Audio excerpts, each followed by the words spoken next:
அன்புக்கும் அறிவுக்கும் சின்னதா மெல்லிசான ஒரு வித்தியாசம் தான்.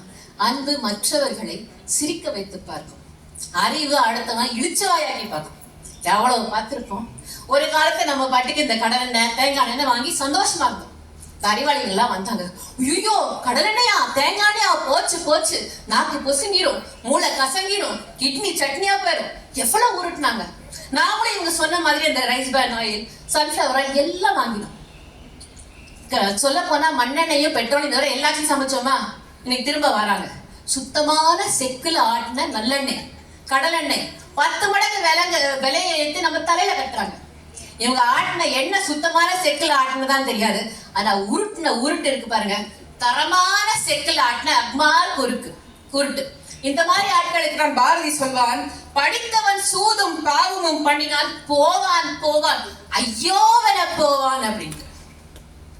அடுத்து இவங்க அகிலா திருப்பியும் சொன்னாங்க, அதாவது ஒருத்தங்கிட்ட அறிவு இருக்கா அவனுக்கு தான் கேட்போம், அன்பு இருக்கான்னு கேட்க மாட்டோம். அன்பு இருக்கான்னு கேட்க மாட்டோம், எல்லாம் மனுஷனாயான்னு கேட்போம். அப்ப மனிதனாக இருப்பதற்கு அடிப்படை தகுதி என்ன? அன்போடு இருப்பது.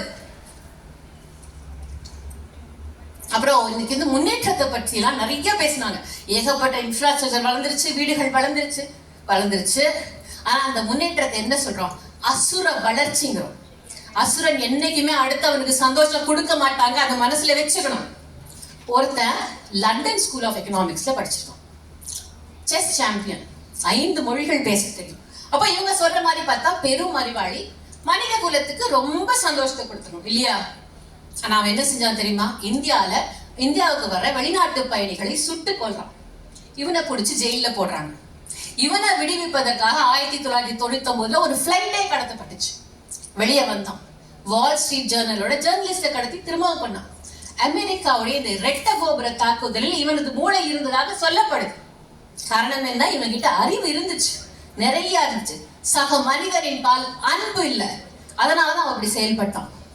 இந்த அன்பு இல்லாத அறிவு உங்களுக்கு என்ன சொல்லி புரிய வைக்கும் தெரியுமா? அடைப்பாடா, நீ மட்டும்தான் மனுஷன், உன் குலம் மட்டும்தான் மனித குலம், மத்தவன் எக்கேடு கெட்டு போனா என்ன அப்படின்னா. அப்படிப்பட்டவர்கள் மனித குல மகிழ்ச்சிக்கு எதுவுமே செய்ய மாட்டாங்க, தன் பிள்ளைகளை மட்டுமே பார்த்துப்பாங்க. இவங்களை பத்தி பாரதிதாசன் சொல்வார், தன் பெண்டு தன் பிள்ளை சோறு வீடு சம்பாத்தியம் இவையுண்டு தானுண்டு என்போர் சின்னதொரு கடுகை போன்ற உள்ளம் கொண்டோர் தெருவோருக்கு பயனற்ற வீணன், சுத்த வேஸ்ட்ங்கிறாங்க. அனு கேட்டாங்க, நீங்க அறிவில்லாம இருந்துருவீங்களா? நாங்க ஒண்ணு உங்களை அறிவை கலத்தி ஃப்ரிட்ஜில் வச்சுட்டு வாங்க, மூளையை கட்டி ஃப்ரிட்ஜில் வச்சுட்டு வாங்கன்னு சொல்ல. 1.5 கிலோ மூளையை சுமக்கிற அதே நேரத்துல அந்த இறகு மாதிரியான மனசையும் மனசாட்சியும் வச்சுக்கோங்க, அது எல்லாருக்கும் மகிழ்ச்சியை தான் நாங்க சொல்றோம். இந்த அன்புக்கும் அறிவுக்கான ப்ரொபோர்ஷன் எப்படி இருக்கணும்னா, 4000 திவ்ய பிரபந்தத்துல பூதத்தாழ்வார் சொல்வார், அன்பே தகழியா ஆர்வமே நெய்யாக இன்புருகு சிந்தை இடுத்திரியா நண்புருகி ஞானச்சுடர் விளக்கேற்றினேன் நாராயணன்கள்.